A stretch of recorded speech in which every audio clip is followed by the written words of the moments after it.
जय श्री कृष्णा। आप सभी को भाद्रपद पूर्णिमा की ढेरों शुभकामनाएं।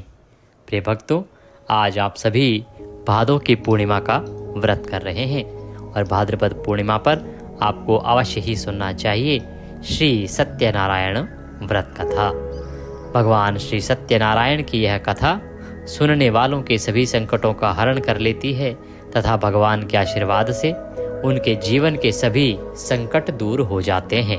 आशा करते हैं आपने विधि विधान से पूजन कर लिया होगा। जब आप पूजन आरंभ करते हैं तो पहले भगवान की स्थापना करते हैं। स्थापना के बाद धूप दीप आदि पूजन करने से पहले व्रत का संकल्प करते हैं और संकल्प के बाद पूजन करते हैं। पूजन करने के बाद आपको कथा श्रवण करनी चाहिए। तो आइए कथा आरंभ करते हैं। उससे पहले आपसे निवेदन है कि यह भगवान की कथा का वीडियो है तो कृपया वीडियो को एक बार लाइक अवश्य कर दीजिएगा। भगवान सत्यनारायण की प्रसन्नता के लिए, अपने व्रत की सफलता के लिए कमेंट बॉक्स में अवश्य लिखिएगा जय सत्यनारायण भगवान। आप देख रहे हैं देवभूमि ज्योतिष संस्थान का प्रतिष्ठित यूट्यूब चैनल देवभूमि धार्मिक। हम वहां पर सभी व्रत और त्योहारों की सही शास्त्रीय जानकारी प्रदान करते हैं। ज्योतिष शास्त्र और पंचांग के आधार पर आपको बताते हैं कौन सी तिथि कब है, व्रत आदि कब करना है, क्या विधि है, क्या नियम है। यदि आप सभी व्रत और त्योहारों की सही शास्त्रीय जानकारी पाते रहना चाहते हैं तो कृपया चैनल को सब्सक्राइब कीजिए और बेल आइकन को प्रेस कीजिए।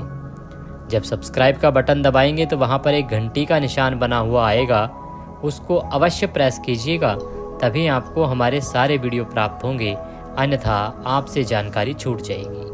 कृपया चैनल को सब्सक्राइब करें और बेल आइकन को प्रेस करें। आइए बंधुओं, आरंभ करते हैं पंचाध्यायी अथ श्री सत्यनारायण व्रत कथा प्रारंभ।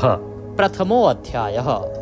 इसके जो वक्ता हैं वो सूत जी हैं और वो नैमिषारण्य में जब सभी ऋषि एकत्र हुए हैं तो उनसे किस प्रकार से वो ऋषिगण पूछ रहे हैं महिमा के बारे में और भगवान सूत जी किस प्रकार से बताते हैं, यह वर्णन इस सत्यनारायण भगवान की कथा में आता है।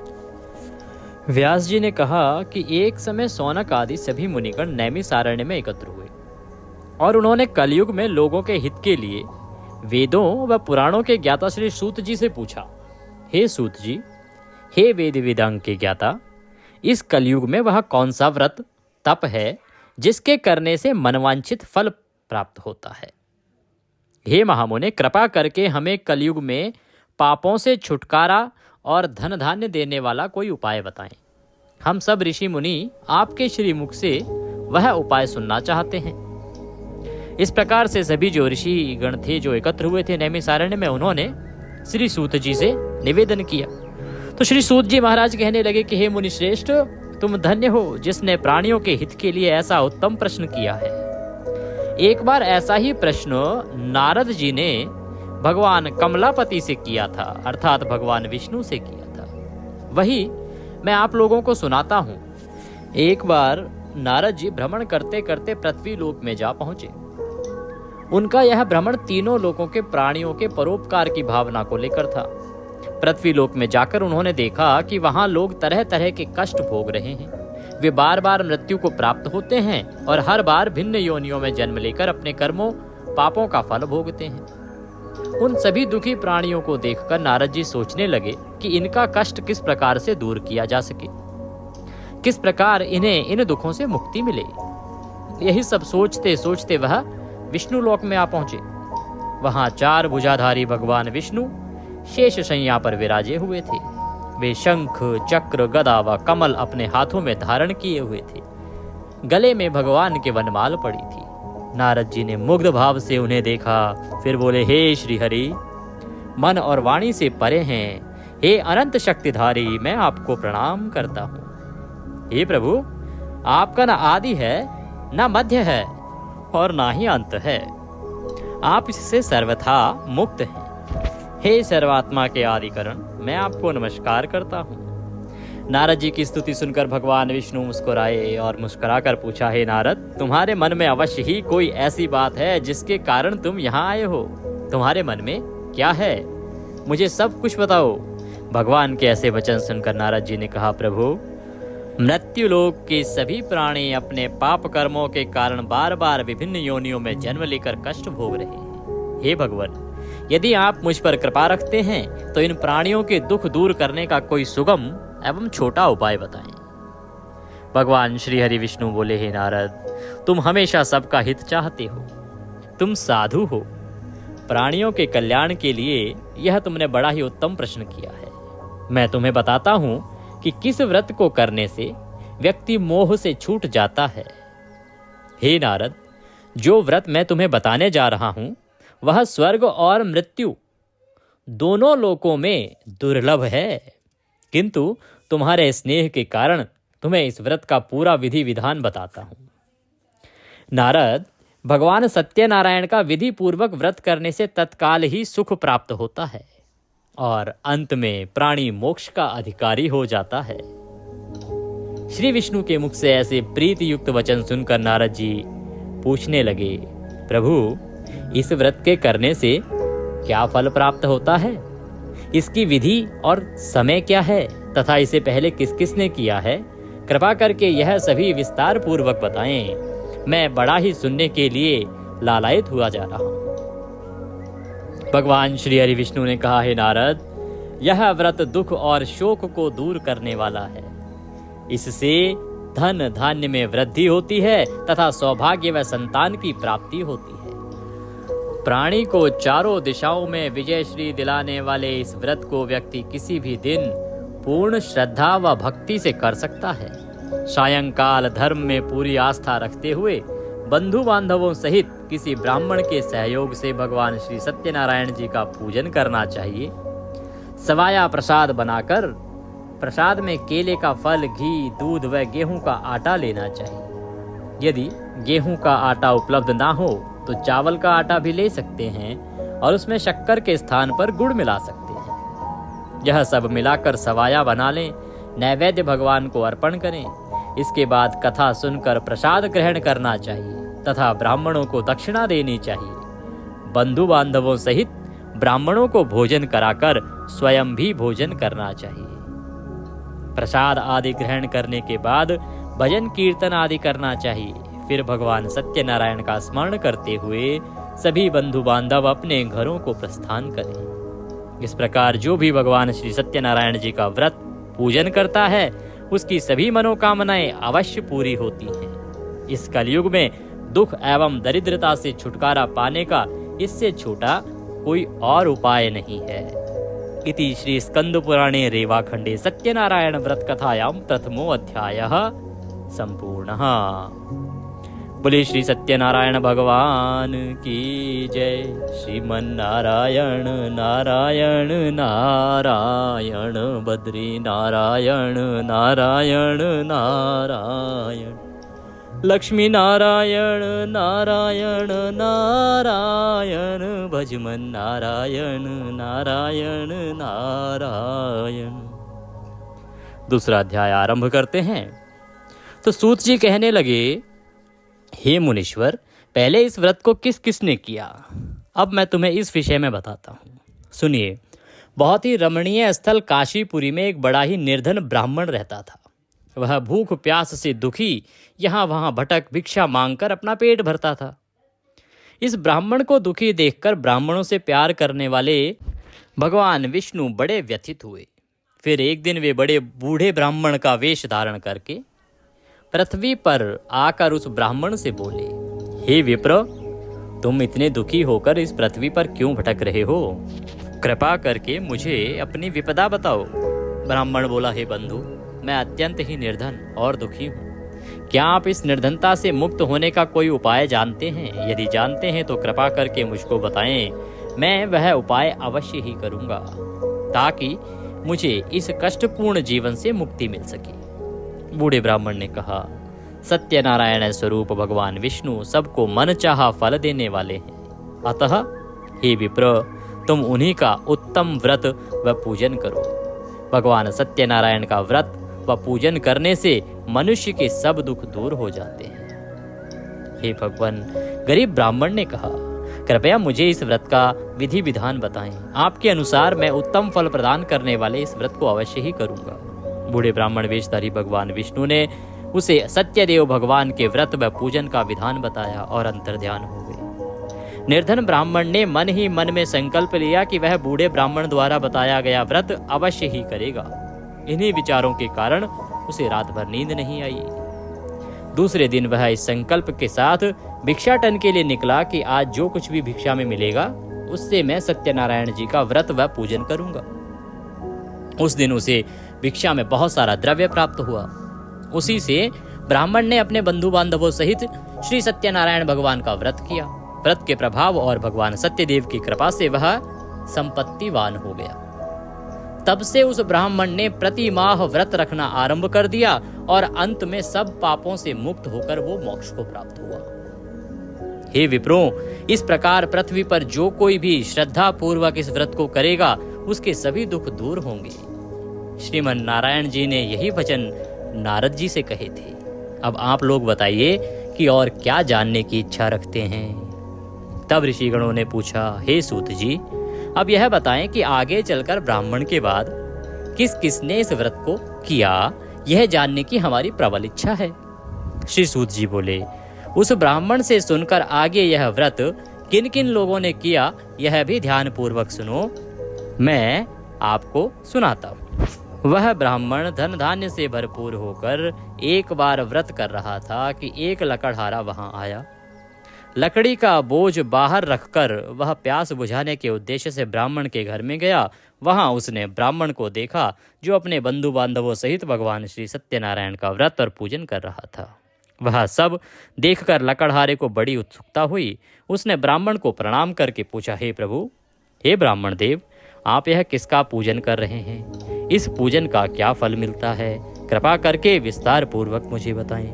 ब्राह्मण बोला, हे भाई लकड़हारे, हम यह भगवान सत्यनारायण का व्रत और पूजन कर रहे हैं। सत्यदेव भगवान का यह व्रत सभी मनोरथों को सिद्ध करने वाला और शुभ फलदायी है। उन्हीं की कृपा से मेरे घर में यह सब धन धान्य और सुख वैभव आया है।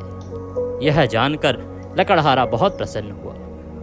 वह प्रसाद ग्रहण करके तथा जल पीकर बाहर आया और अपना गट्ठर उठाकर लकड़ी बेचने के लिए शहर को चल दिया।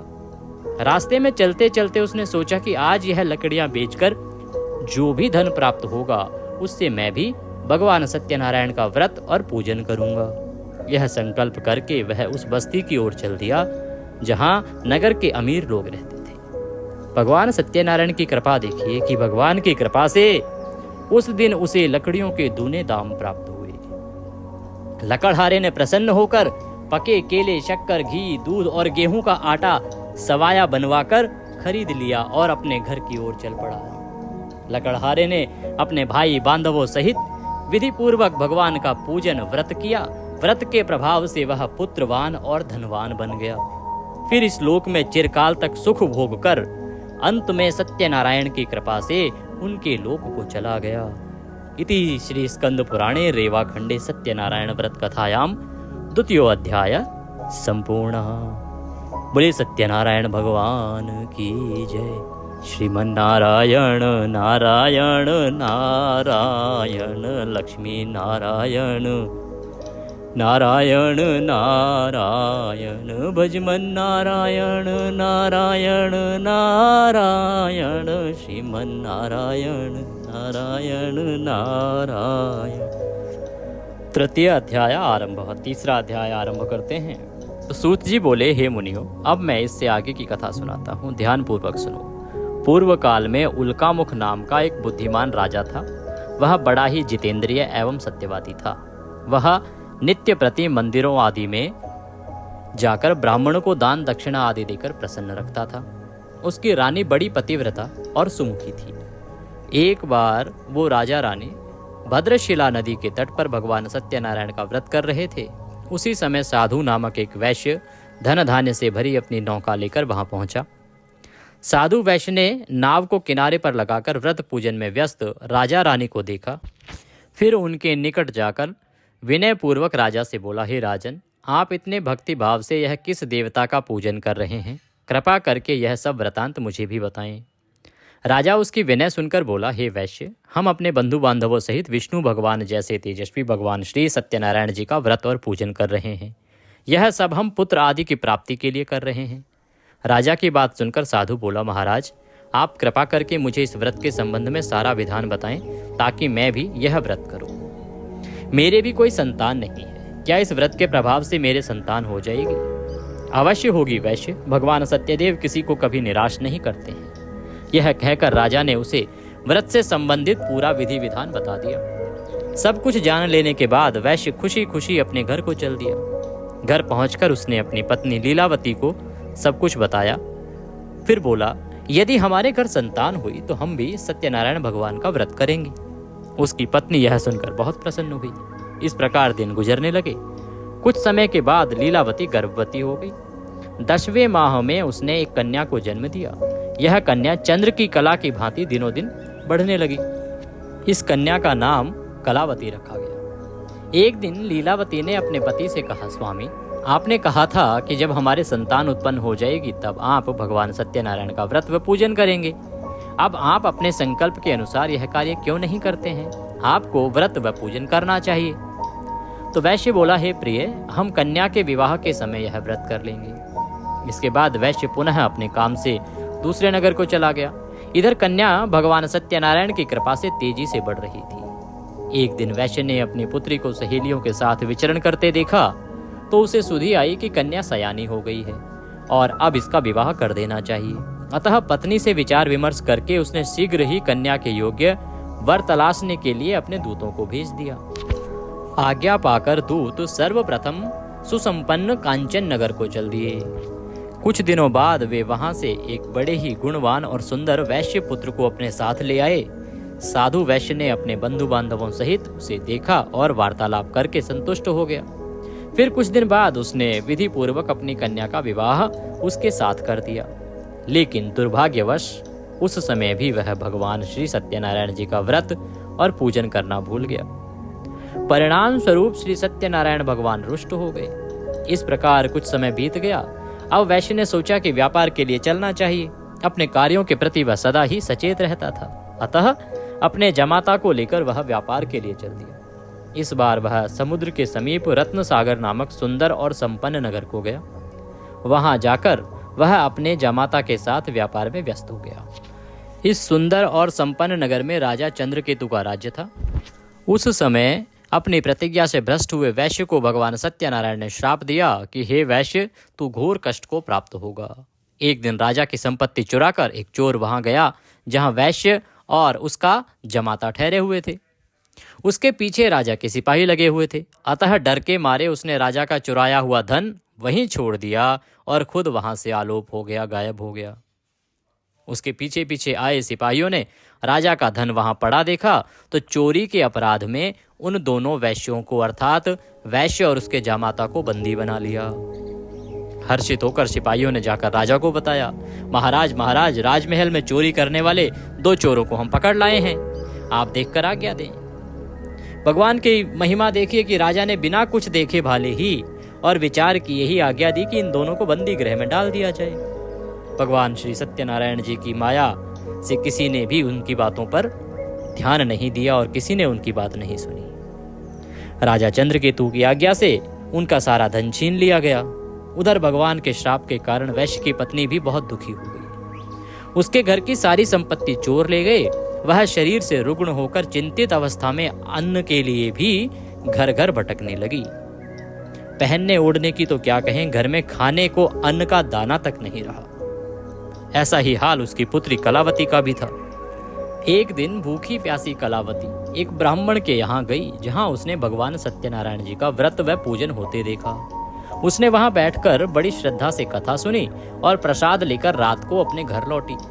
घर आने पर उसकी माँ ने पूछा, बेटी इतनी रात गए तू कहाँ थी तथा तेरे मन में क्या है? कलावती ने माँ को बताया, मैंने एक ब्राह्मण के घर पर सभी मनोकामनाओं को पूर्ण करने वाले भगवान सत्यनारायण का व्रत होते देखा है। मैं भी वहीं थी और श्रद्धा पूर्वक कथा श्रवण कर रही थी। कन्या की बात सुनकर वैश्य की पत्नी को तत्काल स्मरण हो आया कि उसके पति ने व्रत करने का संकल्प लिया था किंतु आज तक व्रत नहीं किया। उसने सोचा कि संभव है, इसीलिए हम पर यह कष्ट आया है। यह सोचकर उसने तत्काल ही निर्णय लिया कि अपनी पुत्री के साथ वह भी इस व्रत को करेगी। दूसरे ही दिन लीलावती ने अपने बंधु बांधवों के साथ व्रत किया और भगवान सत्यदेव से प्रार्थना की कि उसके पति व जामाता शीघ्र लौट आएं और प्रभु सत्यनारायण उनके अपराध को क्षमा करें। लीलावती द्वारा किए गए व्रत और उसकी प्रार्थना को सुनकर भगवान सत्यदेव प्रसन्न हो गए।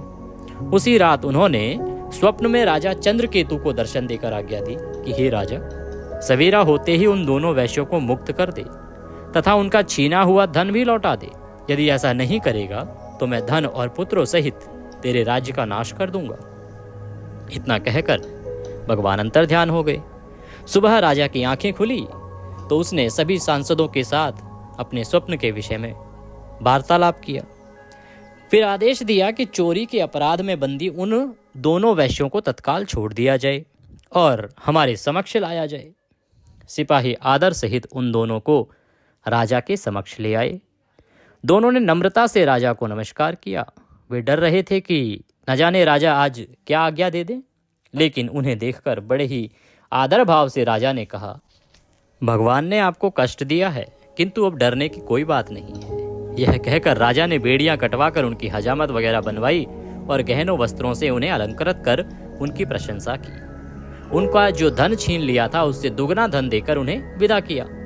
दोनों ने राजा को प्रणाम किया तथा धन लेकर खुशी खुशी अपने घर को चल दिए। इति स्कंद पुराणे रेवाखंडे सत्यनारायण व्रत कथायाम तृतीयो अध्याय संपूर्णः। बोले सत्यनारायण भगवान की जय। श्रीमन्नारायण नारायण नारायण भजमन नारायण नारायण नारायण लक्ष्मी नारायण नारायण नारायण जग से तारायण तारायण तारायण। चतुर्थ अध्याय आरंभ। चौथा अध्याय आरंभ करते हैं। कृपया अपना जयकारा अवश्य ही कमेंट बॉक्स में जय सत्यनारायण भगवान लिख कर लगाएं। तो चौथा अध्याय आरंभ करते हैं। सूत जी बोले कि इस प्रकार साधु नामक वैश्य मंगल स्मरण करके और ब्राह्मणों को दक्षिणा आदि देकर अपने घर चल दिया। अभी वह कुछ ही दूर चला था कि भगवान सत्यनारायण ने साधु वैश्य की मनोवृत्ति जानने के उद्देश्य से दंडी का वेश धारण किया और दंडी का वेश धारण करके उसके समीप आ गए और उससे पूछा, हे वैश्य, तेरी नाव में क्या है? धन के मद में चूर वैश्य ने कहा, हे दंडी स्वामी, क्या आपको मुद्रा चाहिए? अरे मेरी नाव में तो बेलपत्र भरे हैं। वैश्य के ऐसे निष्ठुर वचन सुनकर दंडी वेशधारी भगवान सत्यनारायण ने कहा, हे वैश्य, तुम्हारा कहना सत्य हो। इतना कहकर दंडी वैश्य के पास से हटकर कुछ दूर समुद्र के किनारे जाकर बैठ गए। दंडी के जाने के बाद वैश्य ने महसूस किया कि नाव काफी हल्की हो गई है और कुछ फूली फूली लग रही है। वह बहुत चकित हुआ और कपड़ा हटाकर देखा। धन के स्थान पर बेलपत्र भरे थे। उसे मूर्छा आ गई। उसके जामाता ने उसे संभाला और जल आदि छिड़क कर होश में लाया। होश में आने पर वह अपने धन के लिए विलाप करने लगा। तब उसके दामाद ने कहा, इस प्रकार के शोक क्यों करते हैं? यह उस दंडी स्वामी का श्राप है। वही दंडी सर्वसमर्थ है, इसमें कोई संशय नहीं है। उनकी शरण में चलिए, वहां जाने पर ही मनवांछित फल मिलेगा। दामाद का कहना मानकर वैश्य दंडी स्वामी की शरण में गया और प्रणाम करके आदर पूर्वक बोला, हे भगवान, मैंने जो कुछ भी आपसे कहा था उसके लिए मुझे क्षमा कर दें। ऐसा कहते समय वह महाशोक में डूबा हुआ था। वैश्य को रोते देखकर दंडी स्वामी ने कहा, रो मत। सुनो साधु, तुम मेरी पूजा से विमुख हुए हो दुर्बुद्धे, इसलिए मेरी आज्ञा से ही तुम बार बार दुख भोग रहे हो। अब वैश्य को सारी बात समझ में आ गई। वह विनती करते हुए बोला, हे प्रभु, आपकी माया को कौन समझ सकता है? आपकी माया को तो ब्रह्मादि भी नहीं समझ सके, फिर मैं भला आपकी लीला को कैसे समझ सकता हूँ? ब्रह्मादि भी आपके अद्भुत रूप व गुणों को नहीं जानते हैं। हे भगवान, मुझे क्षमा करें, मुझ पर प्रसन्न हो। मैं माया से भ्रमित मूढ़ बुद्धि आपको कैसे पहचान सकता हूँ? मैं अपनी सामर्थ्य अनुसार आपकी पूजा करूँगा। आप कृपया प्रसन्न हो। हे प्रभु, मेरा धन जैसा पहले था वैसा ही कर दें। मैं आपकी शरण में हूँ, मेरी रक्षा करें। वैश्य के ऐसे भक्ति युक्त वचनों को सुनकर भगवान सत्यनारायण प्रसन्न हुए और वैश्य को मनचाहा वर देकर अंतर्ध्यान हो गए। तब वैश्य अपने नाव पर आया तो उसने उसे धन से भरा पाया। वह बोला, भगवान सत्यदेव की कृपा से मेरी मनोकामना पूर्ण हुई है। फिर उसने अपने जामाता और साथियों सहित भगवान सत्यनारायण की पूजा की। भगवान सत्यदेव की कृपा पाकर साधु बहुत प्रसन्न हुआ। फिर नाव द्वारा अपने देश को चल दिया। अपने नगर के तट पर पहुंचकर उसने एक दूत को अपने घर भेजा। दूत ने साधु वैश्य के घर जाकर बताया कि आपके पति व जमाता सकुशल लौट आए हैं। यह जानकर वैश्य की पत्नी लीलावती अति प्रसन्न हुई। उस समय वह अपनी पुत्री के साथ भगवान सत्यनारायण की कथा व पूजन कर रही थी। कथा समाप्त कर उसने प्रसाद ग्रहण किया और अपनी पुत्री से बोली, बेटी मैं जाकर तेरे पिता को देखती हूँ, तू प्रसाद ग्रहण करके आ जाना। कहकर वह चली गई। कन्या ने काम समाप्त किया और बिना प्रसाद व चरणामृत ग्रहण किए ही वह अपने पति से मिलने के लिए चल दी। प्रसाद ग्रहण ना करके वह पति के पास पहुंची। इस प्रकार प्रसाद का अपमान करते देख भगवान सत्यदेव रुष्ट हो गए। उन्होंने उसके पति तथा धन से भरी नाव को जल में डुबो दिया। यह देखकर कन्या को बड़ा दुख हुआ और वह चक्कर खाकर भूमि पर गिर गई। नाव को डूबते तथा कन्या को मूर्छित देखकर साधु को बड़ा आश्चर्य हुआ। मल्लाह भी अचरज करने लगे। लीलावती बेटी की ऐसी हालत देखकर बड़ी व्याकुल हुई और अपने पति से बोली, हे स्वामी, नाव सहित जमाता कहाँ और कैसे गायब हो गए? मुझे तो लगता है यह अवश्य ही किसी देवता का कोप है। आखिर भगवान सत्यनारायण की लीला को कौन समझ सका है? यह कहकर वह पुत्री के साथ विलाप करने लगी। उसकी पुत्री ने कहा कि वह भी अपने पति के वियोग में यहीं जल समाधि ले लेगी। यह देखकर वैश्य बहुत दुखी हुआ। उसे समझते देर नहीं लगी कि यह सब भगवान सत्यदेव के कुपित हो जाने के कारण ही हुआ है। पुत्री या पत्नी से अवश्य ही कोई भूल हुई है। आखिर उनकी माया को कौन समझ सकता है? मैं स्वयं भी तो उनकी माया से मोहित हूं। इस प्रकार से वह वैश्य विचार करने लगा। उसने उन्हें अपने पास बुलाकर अपनी शंका व्यक्त की और बोला, मैं विधि विधान से भगवान सत्यनारायण की पूजा करूंगा, वे मेरी पुत्री की रक्षा करें। वह बार बार भगवान से क्षमा याचना करने लगा तो भगवान सत्यदेव उस पर प्रसन्न हुए और तभी आकाशवाणी हुई, हे साधु, तेरी पुत्री मेरा प्रसाद छोड़कर अपने पति को देखने आई थी। इसी कारण इसका पति नौका सहित अदृश्य हो गया है। यदि यह घर जाकर प्रसाद ग्रहण करके आए तो इसका पति इसे अवश्य ही मिल जाएगा, इसमें कोई संशय नहीं है। वैश्य की पुत्री ने भी यह आकाशवाणी सुनी और वह तत्काल घर गई, प्रसाद ग्रहण किया।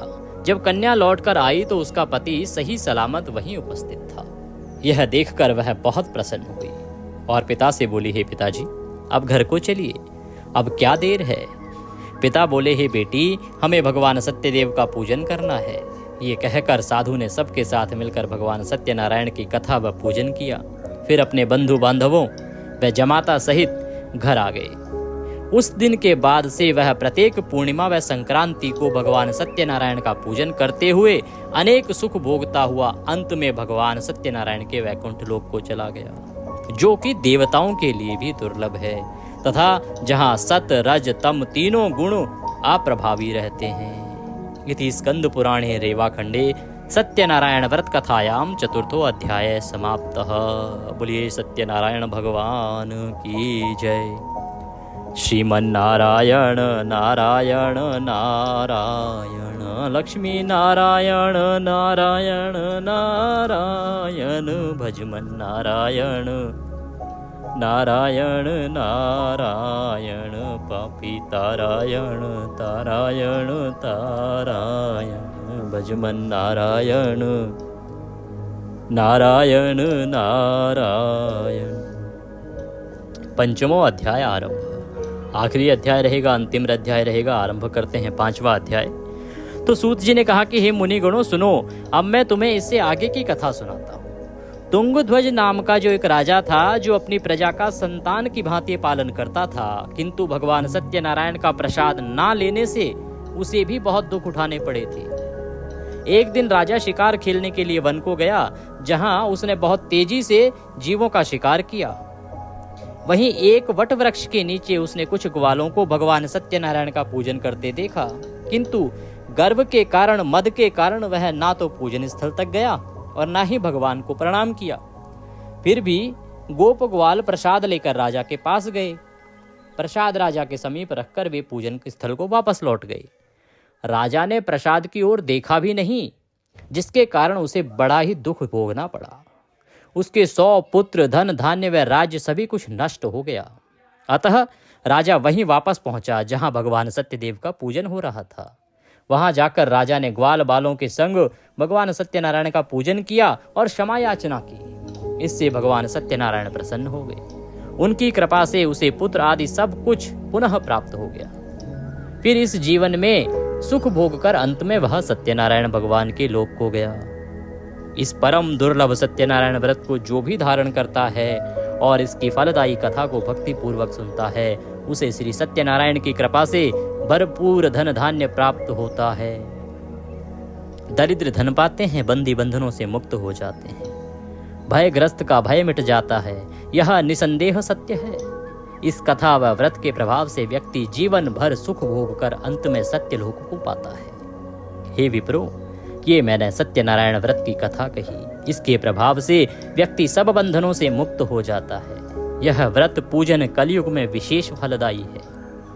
भगवान सत्यनारायण अलग अलग समय में अलग अलग रूप धरकर अपने भक्तों को सुख पहुंचाते हैं। कोई उन्हें काल कहता है, कोई ईश्वर, कोई सत्यदेव तो कोई सत्यनारायण। अनेक रूप धरकर भी वे मनचाहा फल देने वाले हैं। कलयुग में सत्य व्रत रूपी सनातन सत्यनारायण ही होंगे। सभी को मनचाहा फल देने के लिए भगवान विष्णु ने सत्यनारायण का रूप धर लिया है। हे मुनिगणों, इस कथा का नित्य पाठ करेंगे अथवा सुनेंगे, श्री सत्यनारायण की कृपा से उनके समस्त पाप नष्ट हो जाएंगे। सूत जी बोले, हे मुनीश्वरों, जिन्होंने सत्यनारायण का व्रत पहले किया था, उनके अगले जन्म की कथा सुनाता हूं, सुनो। महान बुद्धिमान शतानंद ब्राह्मण सुदामा हुआ और श्री कृष्ण की आराधना कर मोक्ष को प्राप्त हुआ। लकड़ी बेचने वाला जो लकड़हारा था, वो अगले जन्म में भील गोहराज बना और श्री राम जी की सेवा करके मोक्ष का अधिकारी हुआ। जो राजा उल्कामुख थे, वो महाराज दशरथ हुए और श्री रंगनाथ की पूजा कर वैकुंठवासी हुए। साधु नामक जो वैश्य था, वह सत्यव्रतधारी मोरध्वज राजा बना। वह आधा शरीर आरे से चीरकर दान देने के कारण मोक्ष को प्राप्त हुआ। राजा तुंगध्वज स्वयंभू मनु हुए। वे सभी को वैष्णव पथ पर लगा भागवत बना वैकुंठ को गए। इति श्री स्कंद पुराणे रेवाखंडे सत्यनारायण व्रत कथायाम पंचमो अध्याय संपूर्णः। इसी के साथ श्री सत्यनारायण भगवान कथा का यह 5वां अध्याय यहाँ समाप्त होता है। बोलिए सत्यनारायण भगवान की जय। श्रीमन्नारायण नारायण नारायण, भजमन नारायण नारायण नारायण। इसके बाद भगवान सत्यनारायण की आरती करेंगे। आरती करके भगवान को पंजीरी का भोग लगाएंगे। पंचामृत अवश्य बनाइएगा। पंचामृत और पंजीरी से भगवान सत्यनारायण को भोग लगाइएगा। आरती सजा लीजिए। कर्पूर के साथ आरती करते हैं। जय लक्ष्मी रमणा स्वामी, जय लक्ष्मी रमणा, सत्यनारायण स्वामी जनपातक हरणा। ओम जय लक्ष्मी रमणा। रत्न जड़ित सिंहासन अद्भुत शबिराजे, प्रभु अद्भुत शबिराजे। नारद करत निराजन, घंटा ध्वनि बाजे। ओम जय लक्ष्मी रमणा। प्रकट भये कलि कारण, द्विज को दर्श दियो, प्रभु द्विज को दर्श दियो। बूढ़ो ब्राह्मण बन के, बूढ़ो ब्राह्मण बन के, कंचन महल कियो। ओम जय लक्ष्मी रमणा। दुर्बल मील कठारो, जिन पर कृपा करी, प्रभु जिन पर कृपा करी। चंद्रचूड़ एक राजा, तिनकी विपत्ति हरी। ओम जय लक्ष्मी रमणा। वैश्य मनोरथ पायो, श्रद्धा तज दीनी। सुफल भोग्यो प्रभु जी, फिर स्तुति कीनी। ओम जय लक्ष्मी रमणा। भाव भक्ति के कारण छिन छिन रूप धरो, श्रद्धा धारण कीन्ही तिनको काज सर्यो। ओम जय लक्ष्मी रमणा। ग्वाल बाल संग राजा बन में भक्ति करी। मनवांछित फल दीनो दीन दयालु हरि। ओम जय लक्ष्मी रमणा। चढ़त प्रसाद सवायो कदली फल मेवा। धूप दीप तुलसी से राजी सत्य देवा। ओम जय लक्ष्मी रमणा। सत्य नारायण जी की आरती जो कोई नर गावे। स्वामी प्रेम सहित गावे। रिद्धि सिद्धि सुख संपत्ति सहज रूप पावे। ओम जय लक्ष्मी रमणा। बोले सत्यनारायण भगवान की जय।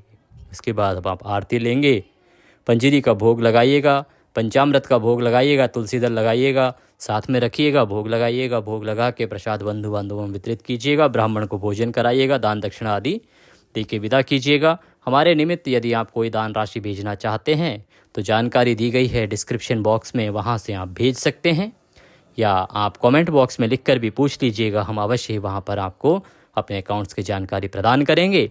आप सुपर थैंक्स के माध्यम से भी हमें अपनी सहयोग राशि दक्षिणा राशि भेज सकते हैं। बात करते हैं भद्रा की कि आज भद्रा है। हाँ बिल्कुल, आज भद्रा है। भद्रा आरंभ हो रही है सुबह से ही। रात्रि को जैसे ही पूर्णिमा तिथि लगी है वैसे ही भद्रा आरंभ हो गई है और 4:30 बजे तक भद्रा रहेगी। ये सही है, परंतु ये जो भद्रा है ना, ये कर्क की भद्रा है। कर्क की भद्रा होने का मतलब है कि भद्रा का जो वास है वो स्वर्ग में रहेगा। स्वर्ग की भद्रा है, इसीलिए कोई दोष नहीं है। आप कथा कभी भी कर सकते हैं। पूरा दिन जैसे आप अन्य पूर्णिमा पर व्रत करते आए हैं वैसे ही व्रत कीजिए, कथा श्रवण कीजिए, पूजन कीजिए। वैसे भी पूर्णिमा व्रत पर भद्रा का दोष जो है वो लागू नहीं होता है। भगवान सत्यनारायण सब पर कृपा करें। वीडियो अच्छा लगे तो उसे लाइक अवश्य कीजिएगा। बहुत ही उपयोगी कथा है, भगवान का प्रचार प्रसार है। जितना अधिक लोगों को आप भेजेंगे उतना अधिक पुण्यफल आपको प्राप्त होगा। तो अधिक से अधिक लोगों तक ये लिंक शेयर कीजिए, कथा शेयर कीजिए, ताकि लोग भी सुने और भगवान का आशीर्वाद प्राप्त करें। जय श्री सत्यनारायण।